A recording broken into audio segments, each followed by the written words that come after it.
인간의 고통. 현대 인간은 이런 사색도 하지 않지만 공경에 빠지면 다르다. 인간이란 무엇인가? 인간이 살아가는 이유는 무엇인가?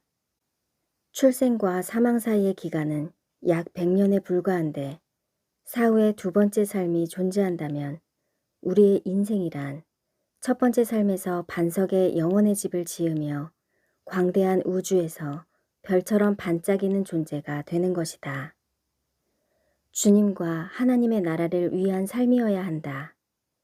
반면에 모래성은 육체와 마음이 원하는 대로 사는 것이다. 어떻게 사는 것이 행복한 삶인가? 행복이 모든 삶의 이유를 설명할 수 없자는가? 진부하면서 누구나 가는 그런 루틴 말고 창조의 임무와 영원한 명예의 전당은 무엇인지. 보편적으로 거의 모든 사람들은 부자가 되기를 바라며 그것을 위한 일념으로 아둥바둥 살아가는 것이 현실이다. 돈이 행복을 결정한다는 생각은 고대부터 인류의 부패한 정신이었다.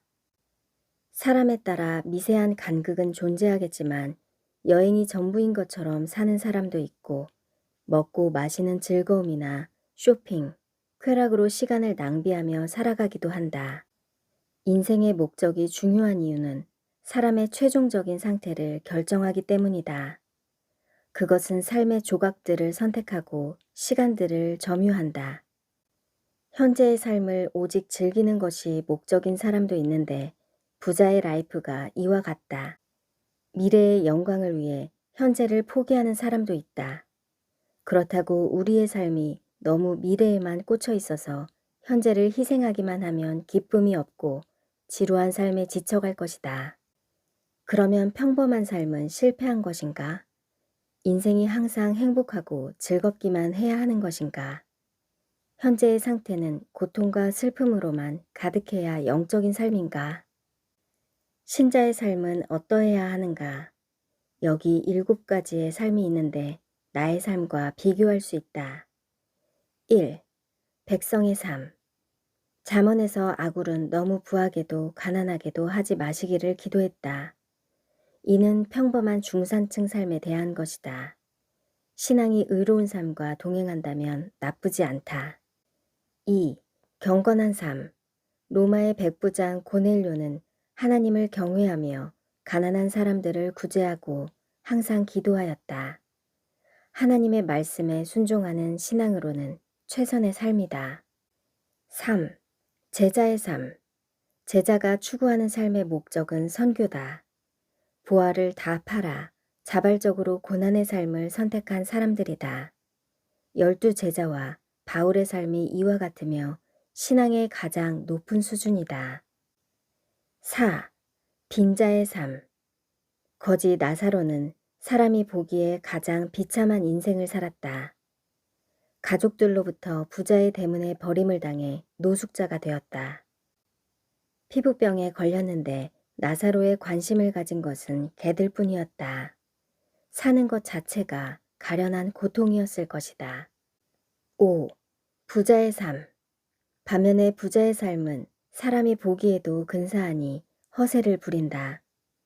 명품 옷을 걸치고 날마다 호화롭게 먹고 마시며 즐거워하는 삶을 누구나 부러워한다.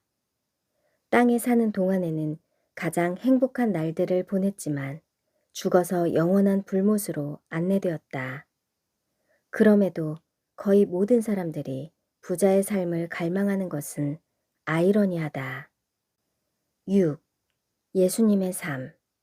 예수님은 어떻게 사셨을까? 우리는 그분의 삶을 본받을 수 있을까? 결혼도 하지 않았고 집도 재산도 없었으며 동산에서 비박하기 일쑤였다.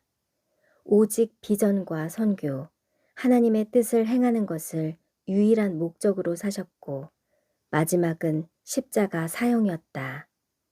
세상 기준으로 보면 실패한 사람이지만 수백억 명이 그분을 통하여 천국에 들어갔다. 7. 가라지와 불의한 삶. 우리 중에는 악인들도 함께 섞여 살아간다. 그들은 불법자들이지만 법을 교묘하게 피해가면서 공의로워야 할 사회를 짓밟는다. 거짓 뉴스를 만들고 퍼나르며 진실을 구부러뜨리는 기자들, 뇌물을 받는 공무원들, 낙태하는 의사, 술 접대하는 소상공인, 정의와는 한참 떨어진 정치인들, 종교 탐욕에 빠진 목회자들, 갑질하는 직장인들, 폭언하는 상사들, 가정을 파탄내는 역기능 배우자들, 돼지머리에 넙죽 절하는 신자들, 비도덕적이고 사명감을 상실한 그리스도인들이 있다. 7가지의 삶 중에서 어떤 것을 선택해야 할까? 우리의 라이프는 어디에 가까운가? 최종적인 삶을 결산할 때 예상되는 나의 거처는 어느 곳일까? 어떤 삶들은 고통이다. 짧은 인생에도 고통과 행복의 시간들이 빼곡하게 자리 잡고 있다. 사람에 따라 그 크기와 색깔이 다르다. 고통에 반응하는 방식에도 차이가 있다. 불평과 생활의 염려로 현재의 고통을 잊으려는 것은 좋은 방법이 아닐 것이다.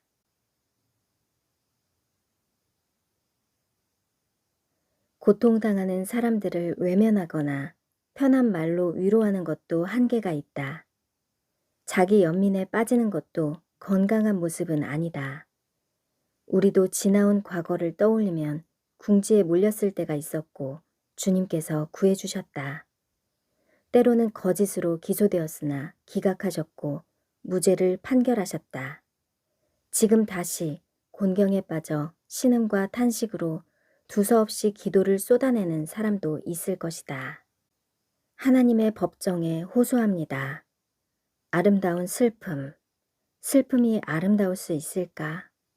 아무것도 가진 것이 없다고 생각하지 않기를 바란다. 가진 것이 없다고 불행하다는 생각을 하지 말자. 고통은 사람을 연단시키며 연단은 그를 합당한 천국 백성으로 만든다. 사람에게 고통은 필수 불가결한 요소다. 사람이 가진 것이 부족하더라도 주님이 함께 하신다면 모든 것을 가진 것이다. 주의 오실 길을 예비하고 경건한 삶을 유지하는 2가지 목표를 향해 주님 안에서 머물기를 힘쓴다. 그것은 인생의 종결과 축적의 과정이자 전체를 포함한다. 그러나 천국의 비밀을 깨닫고 그렇게 사는 사람은 아주 소수에 그친다. 삶의 진정한 의미는 땅에서 먹고 마시는 즐거움에 있는 것이 아니라 영원을 품는 것에 있다. 그들은 주님의 식탁에서 함께 먹고 마실 것이다. 그러니 땅에서 더 많이 먹고 마시지 못하더라도 불행하다고 생각하지 말라. 오히려 그 찬란한 슬픔과 결핍을 즐길 수 있어야 한다.